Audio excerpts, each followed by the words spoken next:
Well, welcome to Wednesday night Bible study for those who will be on Facebook Live and later on through the other social medias. And thank you for tuning in. And if you have an opportunity and you haven't been to the church here, we welcome you to come and be in person with us. We have services at 9:30 and 11 on Sunday mornings, and Bible study at 7 on Wednesday nights. So welcome. We're going to go ahead and get started. We are in Genesis chapter 19.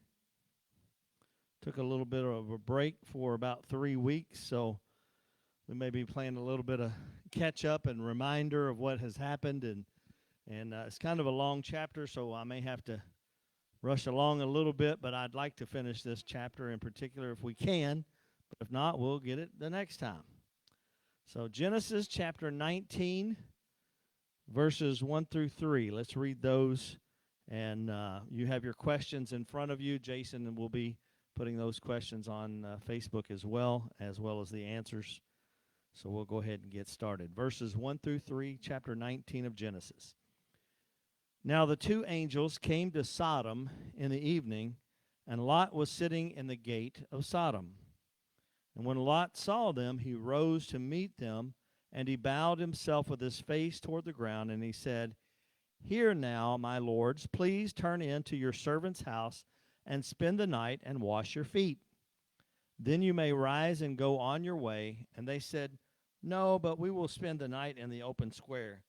But he insisted strongly, so they turned in to him and entered into his house. Then he made them a feast and baked them unleavened bread, and they ate. Now, if this sounds somewhat familiar, it is because these same angels visited Abraham. We talked about that the last time I taught. So these are those two angels that were with the angel of the Lord, and they spoke with Abraham, and that's when Abraham found out that God was going to destroy the city of Sodom and Gomorrah, and he we called it interceded for the city, asking God if there's 50 or if there's 40, 30, all of that.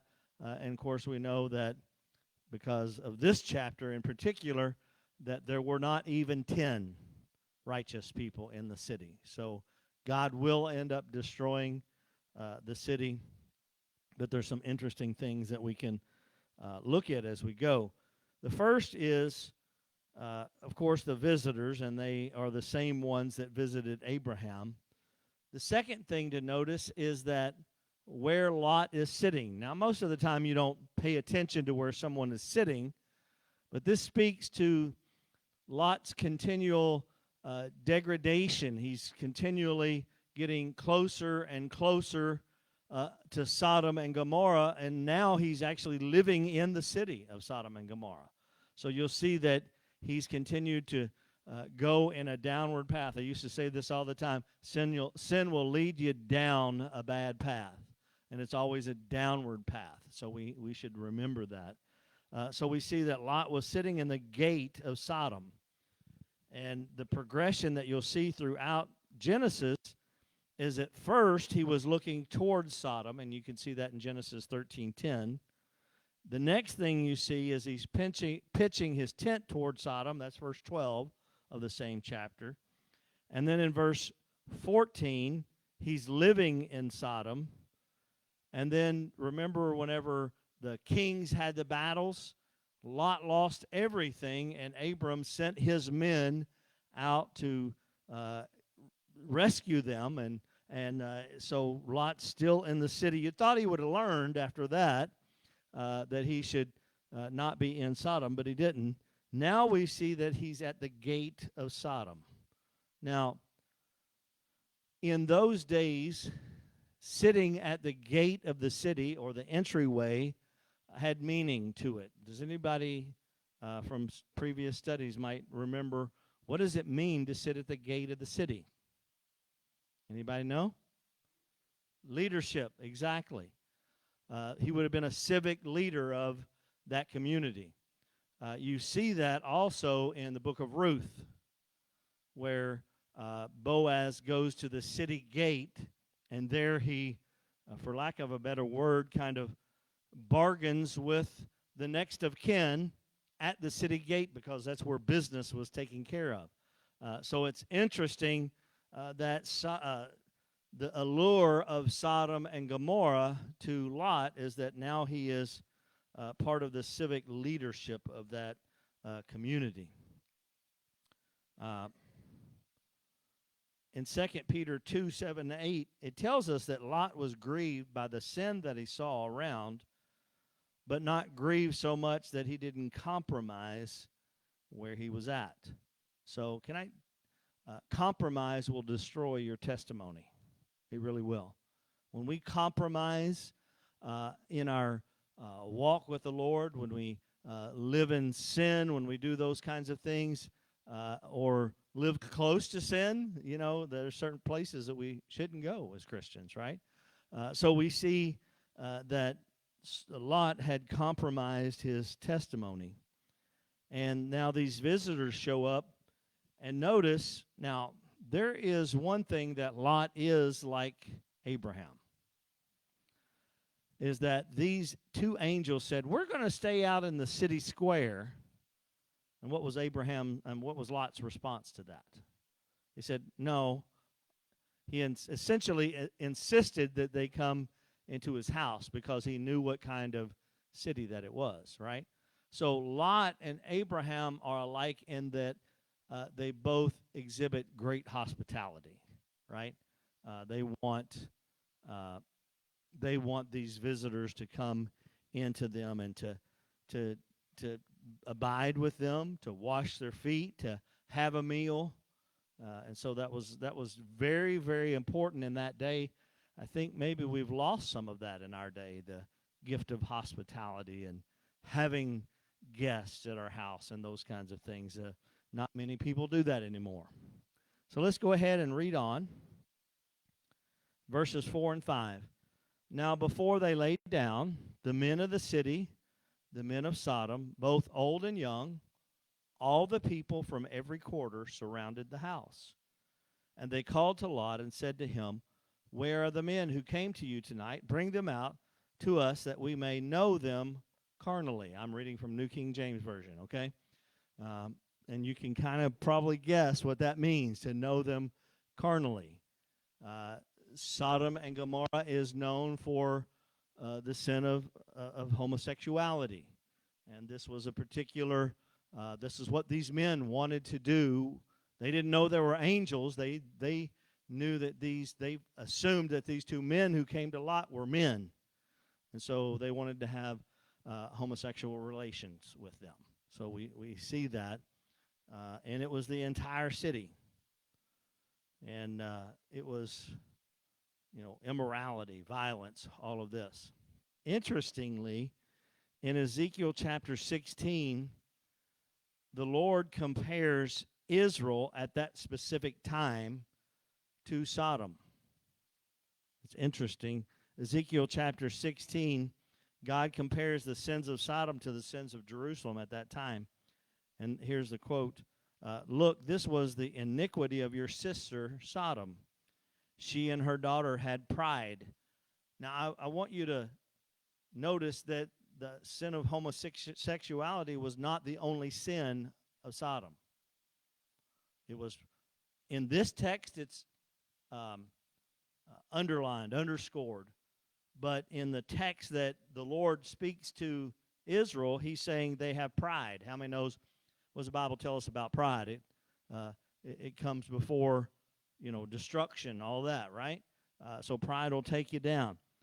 Fullness of food, abundance of idleness. Do you know we're not supposed to be idle people? We're supposed to be up and about and about the Lord's work. It doesn't mean that we should never take a break or rest, but not idle in our mindset, that we're working for the Lord.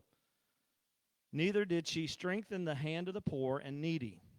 So if you know anything about the Scriptures, the Lord was very much against not helping the poor and the needy, right? It's all throughout the Scriptures.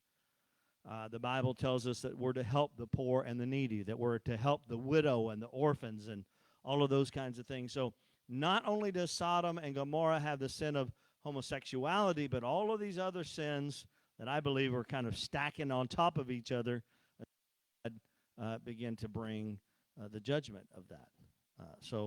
And then the last sentence, which is probably related to the sin of homosexuality, it says, "And they were haughty and committed abomination before me. Therefore I took them away as I saw fit." And that's from Ezekiel chapter 16, verses 49 through 50, if you were interested in going back and looking at that. So very interesting. So in this text, God makes it abundantly clear that he's grieved by this violence, this sexual immorality, and so that's a part of the sin. To know them carnally means that they to have homosexual conduct. So, all right, let's read verses 6 through 9. So Lot went out to them through the doorway, shut the door. So Lot's going out to the city men that's come from the whole city. He shuts the door behind him and says, "Please, my brethren, do not do so wickedly. See now, I have 2 daughters who have not known a man. Please let me bring them out to you, and you may do to them as you wish."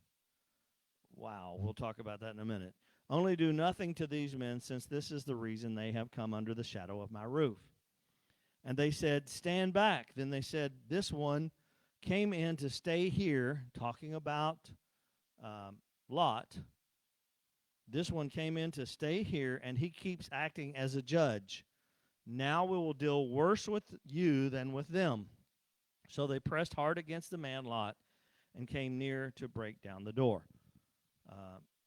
So when we look at this, Lot is pleading with the men of the city not to do this violence and this sinful act, but he offers up his daughters, which is just horrible, honestly, unjustified, shocking, really, that he would do that. We should be as shocked that he offered up his daughters in this way as that the men of the city wanted to do this kind of sin. It's really unexplainable, to be honest with you. None of the commentaries really have a lot to say about any way to justify this at all on Lot's behalf. And then, of course, they're judging, the men of the city are judging Lot and saying, "Look, he keeps acting like he's the judge." When you hang with sinful people, you'll begin to act like them. They will begin to sway you towards their way of thinking. And it doesn't tell us here, but what it does say is, well, you came into the city, you knew what kind of city it was, and you've stayed here, so don't be judging us. What does that tell us about his life? He had a life of compromise. Compromise is probably the key word in this whole chapter. Lot has a life of compromise, and the men of the city do not respect him at all. So they would have respected him if he'd stayed outside of the city, if he hadn't become a civic leader, if he hadn't done all these kinds of things. They might have had some respect for him, but they didn't, because he's guilty by association, in a sense, because of with the sins of the city, because he's there. So they had no respect for him because of his life of compromise. Let's move to verse 10 and 11. But the men, verse 10 and 11, but the men reached out their hands and pulled Lot into the house with them. This is talking about the angels. And shut the door. And they struck the men who were at the doorway of the house with blindness, both small and great, so that they became weary trying to find the door.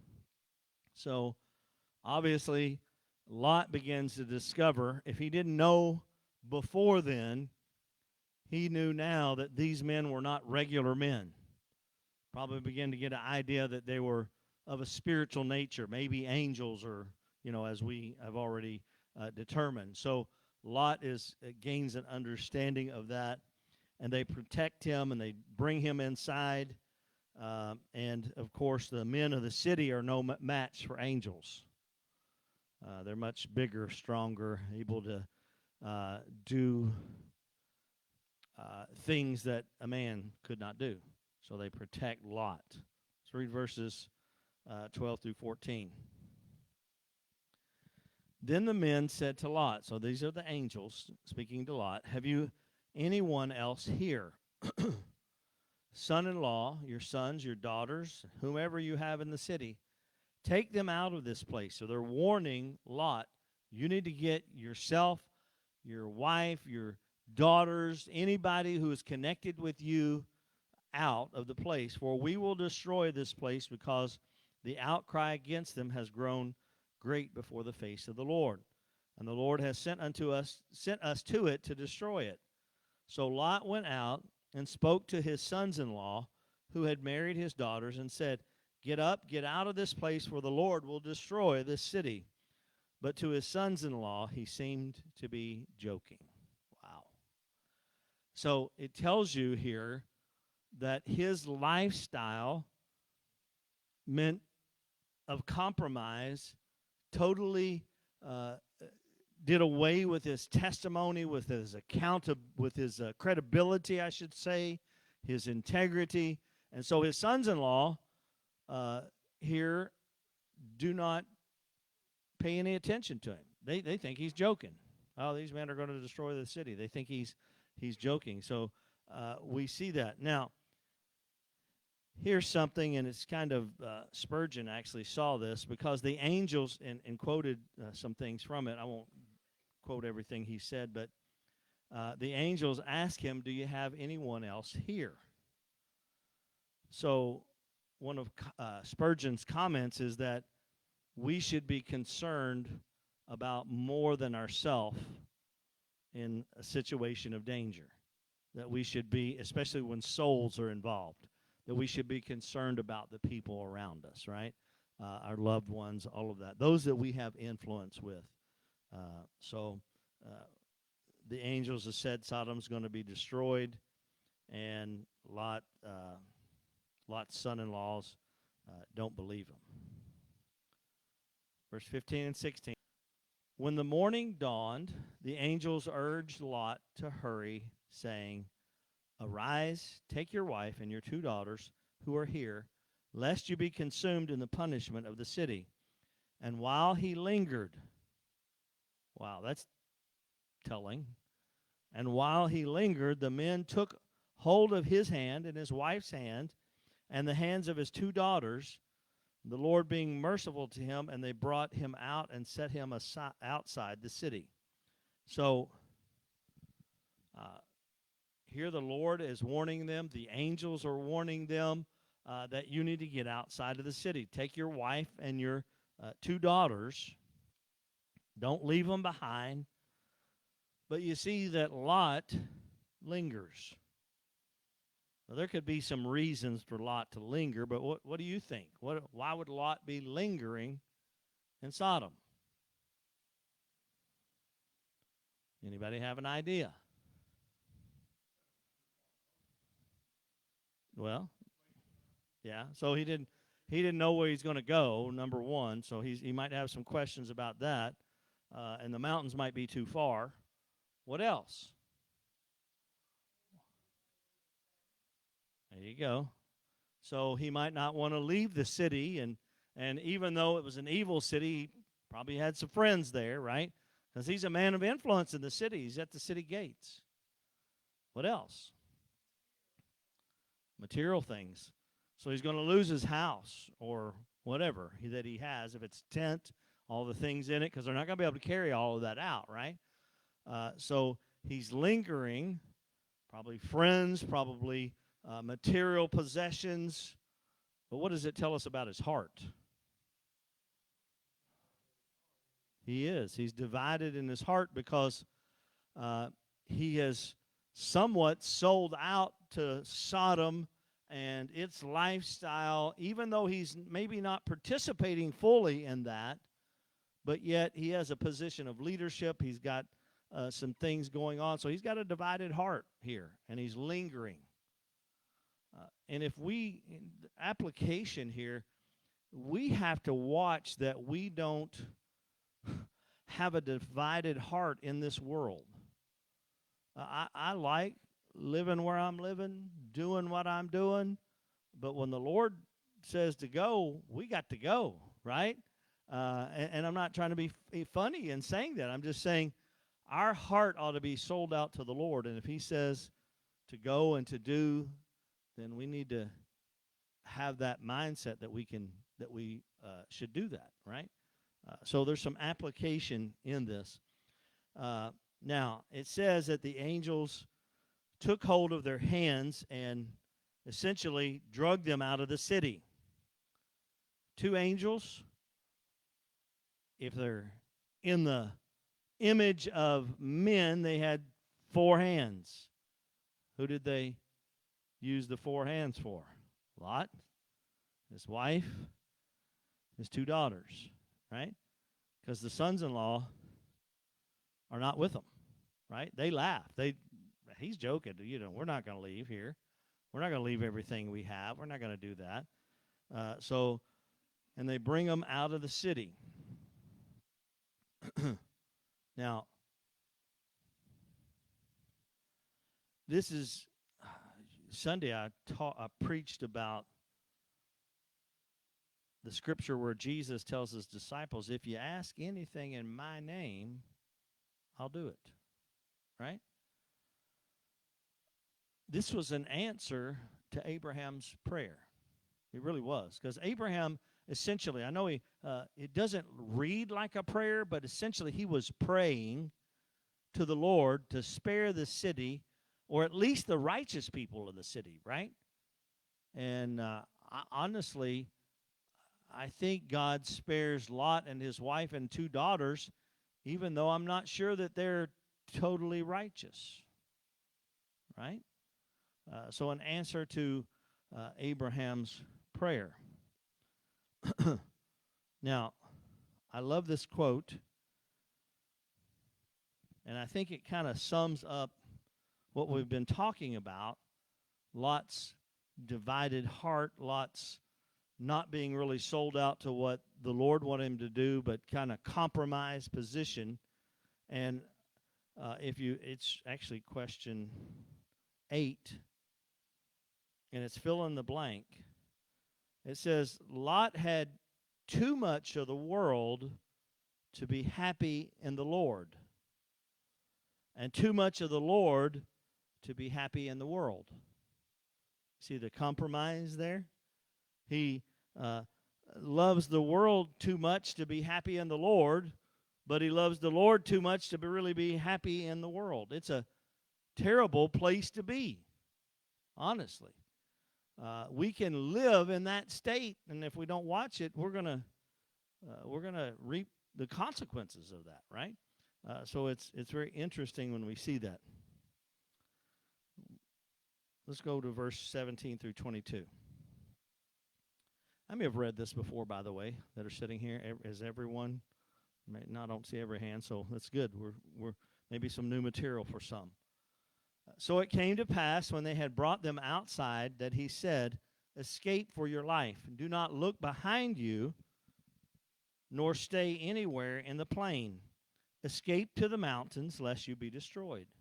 And then Lot said to them, please, no, my lords, indeed now your servant has found favor in your sight, and you have increased your mercy, which you have shown me by saving my life. But I cannot escape to the mountains, lest some evil overtake me and I die. Interesting here, we don't know why he's afraid to go to the mountains, but he's concerned that something evil may, harm may come to him, right? We don't really ever understand what that fully is, but he's concerned about going to the mountains. See now this city, it's near enough to flee to, and it is a little one. Now, there's something good to be said about little cities. There really is. If you've ever lived in a big city and you came to a small city, you'll see differences. I like living in a little city. I like uh, the relationships that can be close, and the more gentleness of a small city, and those kinds of things. So you see here, that's uh, Lot is saying, if I found favor with you, let me go to this little city, and my soul shall live. And he said to him, see, I have favored you concerning this thing also, in that I will not overthrow this city for which you have spoken. Hurry, escape there, for I cannot do anything until you arrive there. Therefore, the name of that city was called Zoar. So, not only is the Lord merciful to Lot and his daughters, his wife had the same opportunity, but now he's being even more merciful in that they don't have to flee quite as far away, and they can go to this small city of Zoar. God's merciful. And we see his mercy all throughout this, and he's merciful to us. Let's see. So the angel says, and this is interesting, the angel says, I can't do anything until you arrive there. Why? Again, answer to Abraham's question. Shall not the judge of all the earth do right? So if God had determined that they were the ones that could be saved, then he's not going to backtrack on that. He's going to allow them to escape, and he's going to hold back judgment until they've escaped. Now, not only this scripture, but many others, this scripture speaks to God's mercy of his children to escape judgment. Are you hearing me this evening? That's one of many reasons why I believe that the Lord will rapture us before the tribulation begins. It's one of many, many scriptures, right? There's many, many others. And you may not ever have looked at this and thought, oh, this is an example of the Lord having mercy that his people, which is Abraham's people, are going to escape this judgment, right? And it's just a small example, but I think it speaks to the Lord's heart. So interesting to me, anyway. Now, by the way, and I don't think it's on your questions, but the name Zoar simply means small or insignificant. So it's interesting how city names, names of people in the Old Testament especially, they have meaning. And so that Zoar just simply means small or insignificant. Let's read verses 23 through 26. Now the sun had risen upon the earth when Lot entered Zoar. Then the Lord rained brimstone and fire on Sodom and Gomorrah. I would think a lot of people, even people outside the church, have heard of God raining fire and brimstone on Sodom and Gomorrah. Even if they never attended church, they probably heard some part of this story, right? And the fire and brimstone was from the Lord out of the heavens. So he overthrew those cities, all the plain, and all the inhabitants of the cities, and what grew on the ground. So the Lord rains fire and brimstone down, and everything gets demolished, including the plants and the vegetation, right? It's all set afire. But his wife looked back behind him, and she became a pillar of salt. Wow. How many, just raising a hand, have you studied this part of this where she becomes a pillar of salt and asked, why? What's the significance of this? And, all those kinds of things. There's a lot of unanswered questions here in why the Lord did it this specific way. But we do know it's a judgment of the Lord because the angels had told them, don't look back, right? Now, there's application here, too. When we leave the ways of the world, we're not supposed to look back. We're not supposed to go back. We're not supposed to participate in that old lifestyle. Why? New Testament tells us because we're new creatures in Christ, right? Old has passed away, and behold, all things have become new. So we're not supposed to look back. Now, we know that the devil tempts us at times to look back, think back about those old ways, be tempted by that, but we're not to look back. We're to look forward. Yeah, that's right. You don't lay your hand to the plow and look back.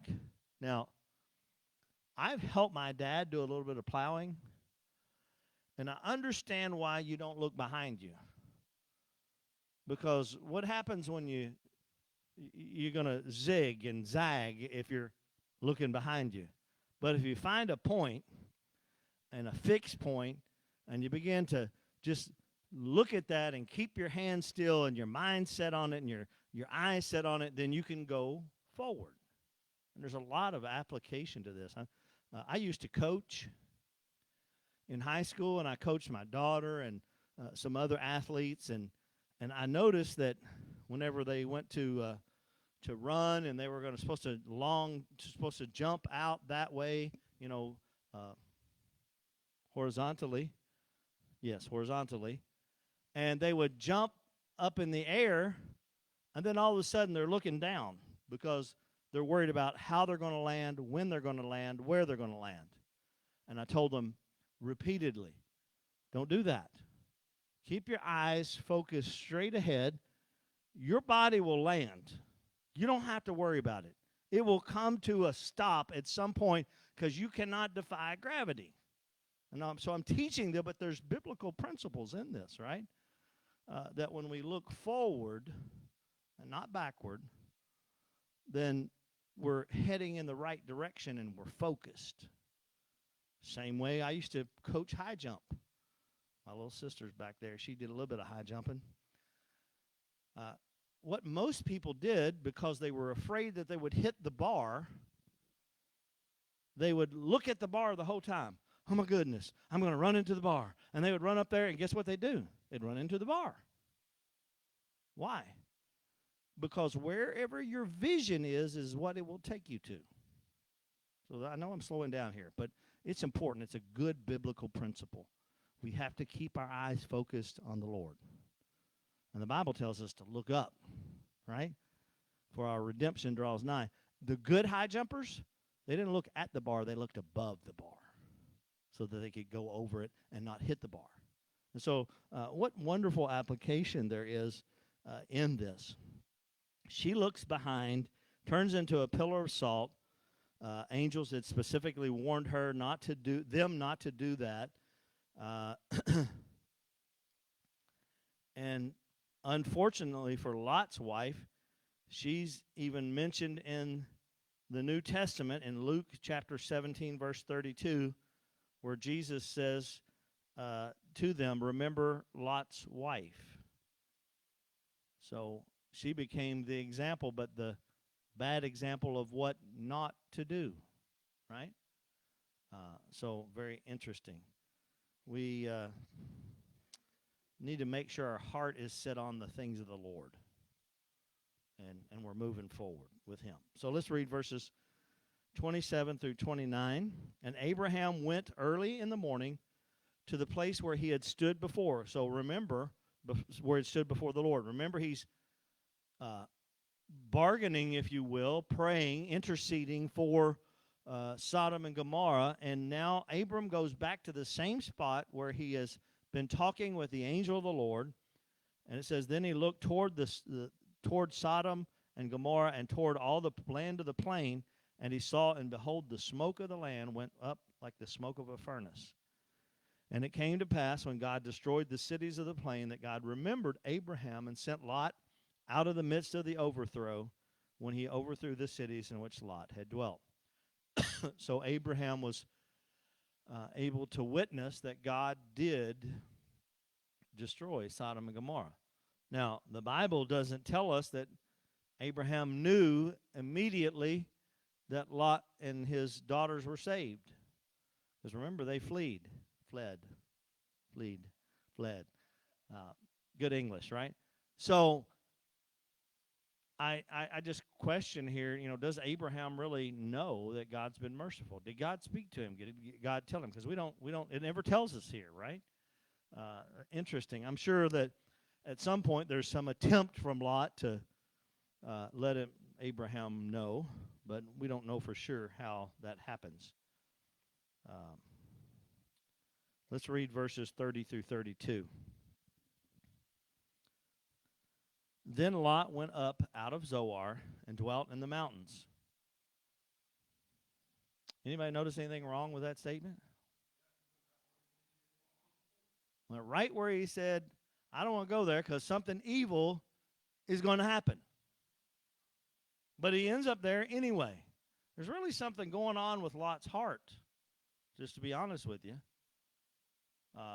And so he went and dwelt in the mountains, and his 2 daughters were with him, for he was afraid to dwell in Zoar.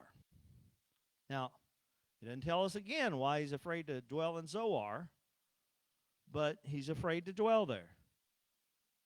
When you are out of God's will, fear can set in. Let me tell you.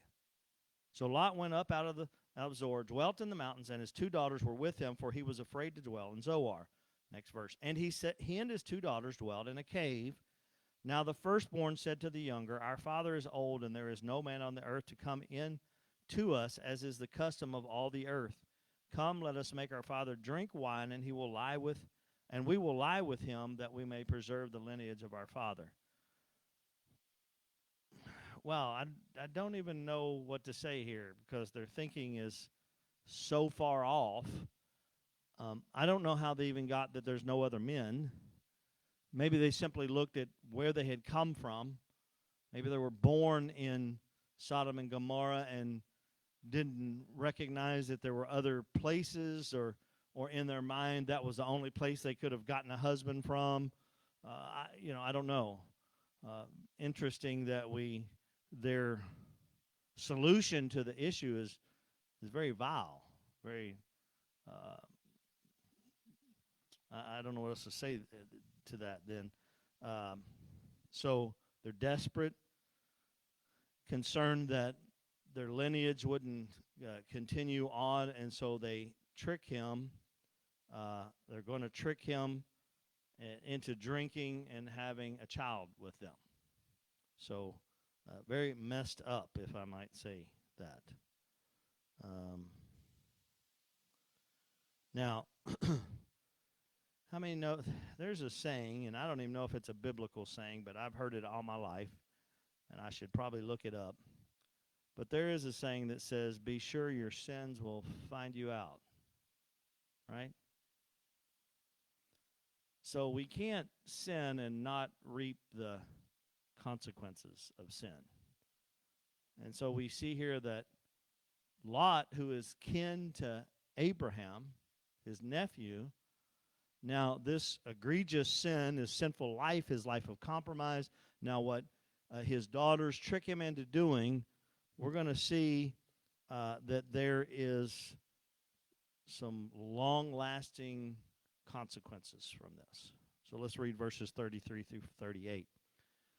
So they made their father drink wine that night, and the firstborn went in and lay with her father, and did not know, and he did not know when she had laid down or when she arose. And it happened on the next day that the firstborn said to the younger, Indeed, I lay with my father last night. Let us make him drink wine tonight also, and you go in and lie with him, that we may preserve the lineage of our father. Then they made their father drink wine that night also. And the younger arose and lay with him, and he did not know when she lay down or when she arose. Thus both the daughters of Lot were with child by their father. Here's where it gets interesting as far as the results of sin. The firstborn bore a son and called his name Moab. You ever heard of the Moabites? She also bore, and the younger, she also bore a son and called his name Ben-Ami. Ammon, the Ammonites. So you have the Moabites and the Ammonites. So the interesting things is that over a course of time, those descendants become enemies of Israel. There'll be a plague to Israel. There will be obstacles for Israel even to get headed towards the promised land. The results of this is that now Israel has their descendants of Lot, and those descendants, like the descendants of Ishmael, all become enemies of Israel, of Abraham.